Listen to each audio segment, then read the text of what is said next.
Voice of Panipat के कैमरे पर आप जिन दंपत्ति को देख रहे हैं, इनकी एक बच्ची जो है 15-16 साल की, वो गायब हो जाती है। कहानी जो है यूपी के गांव से शुरू होती है। माँ बाप जो है बच्ची को पानीपत लेकर आ जाते हैं और लड़की की माँ पर लड़की आरोप लगा रही है। 1 मिनट बातचीत करते हैं। आप ये बताएं कि आपको कैसे पता चला आपकी लड़की किसी लड़के के साथ प्रेम प्रसंग है? वो पहले से बात थी उसके साथ। उसके साथ पहले सर बात थी वो मैंने उसका लड़का का मेरे पास फ़ोन भी आया है कि तुम्हें मुझे धमकी भी दे, मैं तेरी लड़की मुझे उठा के ले जाना है। लड़का ने मुझे धमकी दी कि ले जाऊंगी मैं। तो मैंने कि तू ले जाके दिखाना। तो वो लेके यहाँ मैं जब पीछा करा तो मैं गांव से यहाँ भी आगे पानीपत भी उसने लड़का ने पीछा कर लिया मेरा। तो यहाँ से वो लेके गया 21 तारीख को लेके गया। फिर वो 1 महीना 10 दिन गायब रही है लड़की। वो 1 महीना 10 दिन मैंने सब पूरा घर से कहा था कि मेरी लड़की मुझे वापस दे दो। किसी ने मेरी बात नहीं सुनी जी। किसी ने, पूरे घर ने, मैंने भाई से सबसे किया मैंने ये बात, मेरी लड़की मुझे दे दो। मेरी लड़की नहीं दी।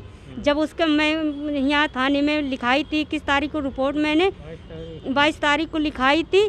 तो उसने कहा चलो कोई बात नहीं, लड़की तुम्हारी मिलेगी। जब लड़की मेरी अब भी नहीं मिली। जब मिली है तो रोजा थाने में मिली है। रोजा थाने में मिली है तो वो अपने आप आई है। लड़का गिरफ्तार नहीं हुआ है, खाली लड़की आ गई है। अच्छा, थाने में से आपको फ़ोन आया था कि लड़की आपकी यहाँ है? गिरफ्तार करके लाई थी, उसका भाई का गिरफ्तार लेके तभी लड़की का फ़ोन आने लगा। तभी लड़के का फ़ोन आया, लड़की का आने लगी कि मेरे उसको भाई को छोड़ो तभी मैं तुम्हारे पास आऊँगी। तो मैंने कि जब तक तू नहीं आएगी जब तक मैं तेरे भाई को नहीं छोड़ूंगी। के बाद लड़की को जब लेके आए, पानीपत पुलिस लेके आई, वो लड़का भी साथ में था। फिर तुम्हारे से क्या बातचीत, उस लड़की की बातचीत क्या हुई? कहा कि इसको ले चलो लड़का को वहाँ पे गांव में, अगर जैसा होगा जैसो करेंगे। मैं अगर नहीं वो लड़का गिरफ्तार नहीं होगा वो सूरज, तो मैं देख लो उसको वापस ले आऊँगी। और फिर वो लड़का भी वापस नहीं आया, खाली मुझे लड़की दे दी उसने। हाँ, लड़की खाली दे दी और लड़का भी गिरफ्तार नहीं हुआ। और ये वो लड़की कहाँ फिर आपके साथ नहीं रही? फिर क्या हुआ? मेरे पास लड़की जो नहीं रही है।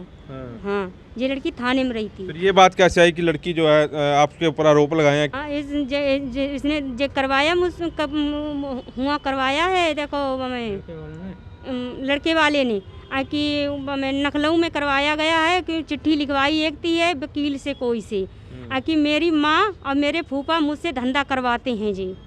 लड़की ने अंशु नाम से लड़का ने करवाया जी धंधा है। और सूरज भी है इसके साथ में। ये सूरज कितने साल का है और क्या काम करता है? 18 साल का लड़का है। 18 साल का बालिग लड़का है। हाँ, बालिग लड़का है जे भी। के पिता से भी बातचीत करता हूँ। पुलिस के पास जाते हो, क्या बातचीत होती है? सर मैं गया था थाने। जो लड़की बोल रही थी जब मेरे भांजे के ऊपर आरोप लगा रही है कि मेरे भांजे ने मेरे साथ गलत काम किया है। मैंने कुछ नहीं देखा है, लड़की ऐसे बोल रही है। ये लड़की ने डायरेक्ट आपके सामने बोला कि थानेदार को बोला? थानेदार ने आपको बोला? थानेदार के सामने बोला। लड़की ने बोला? किसको बोला ये बात? मुझको इसको बोला। आपके सामने बोली ये बात? हाँ। क्या बोली? कि बोले मेरा जो भाई है मेरे साथ गलत काम कर रहा है। हमने गलत काम कहाँ कर रहा है? ये तो तुम भाई बहन हो, तुम एक दूसरे के साथ लड़ते हो, मोबाइल भी देखते हो, तो गलत काम कैसे हो गया? कई बात आरोप लगा रहे हैं। ये आरोप हैं। मेरे साथ नारी तो नारायणी समिति के अध्यक्षा जो है श्वेता आर्य भी हैं। काफ़ी समय से जो है महिलाओं के और लड़कियों के ऊपर जो है काम कर रही है और ये मामला जो है इन तक भी पहुंचा। इनसे भी बातचीत करते हैं।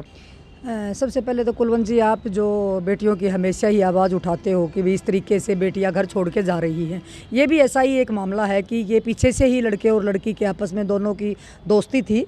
और उसके बाद इसी को देखते हुए परिवार ने बताया कि हम वहाँ से इसीलिए पानीपत में उसकी बुआ जो है इस परिवार को ले आई थी, अपने भाई के परिवार को, कि भाई लड़की गलत रास्ते पे जब किसी का बच्चा गलत रास्ते पे चलता है तो परिवार ये सोचता है भी दूर चले जाएंगे तो इस लड़के से दूरी बन जाएगी।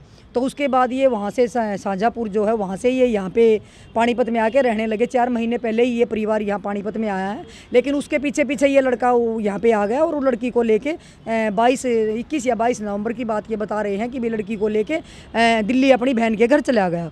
उसके बाद जब इन्होंने पुलिस में शिकायत दी तो पुलिस ने जो इनका मुकदमा दर्ज किया था, पहले तो इन्होंने 18 से इन्होंने बताया था कि वो लड़के के साथ है, लेकिन इसका मुकदमा दर्ज हुआ था गुमशुदगी का। तो गुमशुदा में इसका लड़के मुकदमा दर्ज हुआ तो इन्होंने 18 साल की उम्र लिख के 346 में इनका मुकदमा दर्ज कर लिया। फिर उन्होंने बच्ची को टीसी वगैरह दी होगी, उसमें 15-16 साल की लड़की है। फिर दोबारा कह रहे हैं कि इसका मुकदमा 365 में दर्ज हुआ है क्योंकि बच्ची नाबालिग है।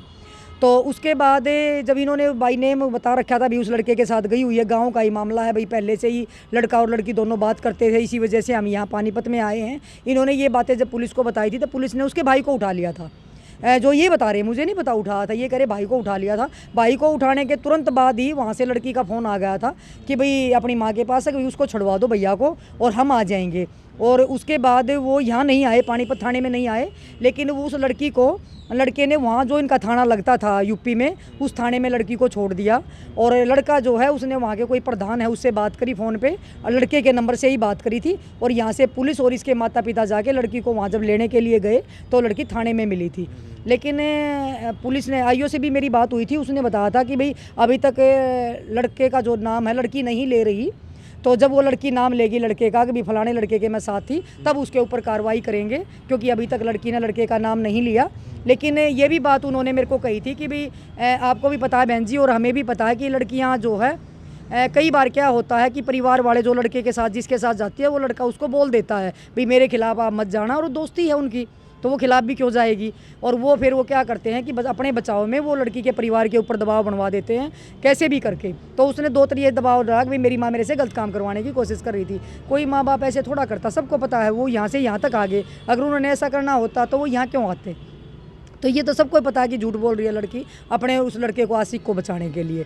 उसके बाद जो है उसकी बुआ का लड़का, जैसे बुआ यहाँ लेके आई थी तो जानबूझ के उसने लड़की ने थाने में ये बोल दिया होगा बुआ को गुस्से में कि मैं तेरे ही लड़के का नाम लूँगी, तो जानबूझ के। तो वो परिवार तो डर ही जाता है कि भाई मेरे इसके बचाने के लिए बेटे को। फिर ये कह रहे कि भी पुलिस ने भी इनके साथ अच्छा बर्ताव नहीं किया कि भाई अगर तुम ज़्यादा वो करोगे तुम्हारी लड़की तुम्हारे ही खिलाफ है और नाबालिग है, जो ये बोलेगी तो हम तुम्हारे ऊपर भी कार्रवाई कर देंगे।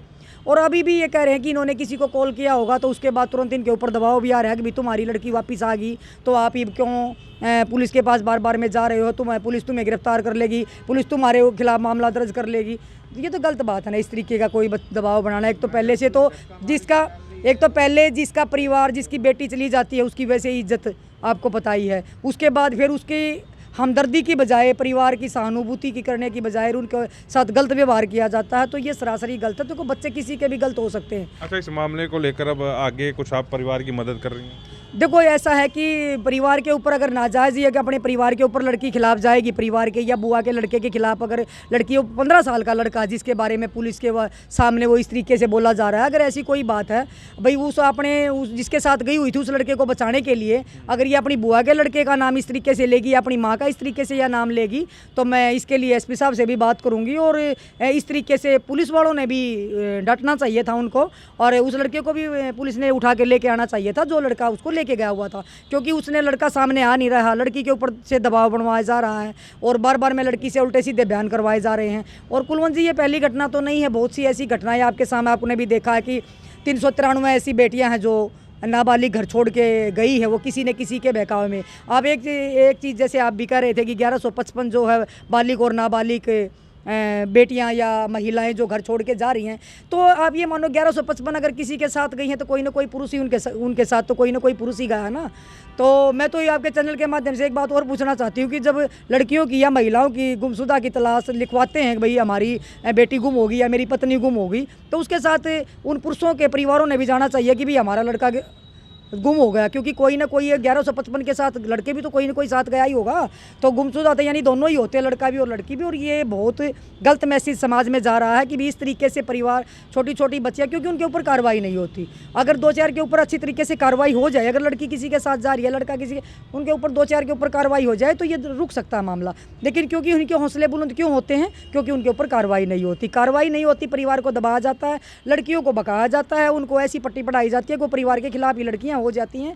और ये बड़ा दुर्भाग्य है हमारा कि ये सब हमारे को देखना पड़ रहा है। हालांकि इस बारे में SHO जो है उनसे हमारी बातचीत हुई, उनका ये कहना है कि इस मामले में बिल्कुल फेयर इंक्वायरी होगी और जो दोषी होगा उसके खिलाफ जो है कार्रवाई की जाएगी। वॉइस ऑफ पानीपत के लिए प्रदीप पंचाल के साथ कुलवंत सिंह।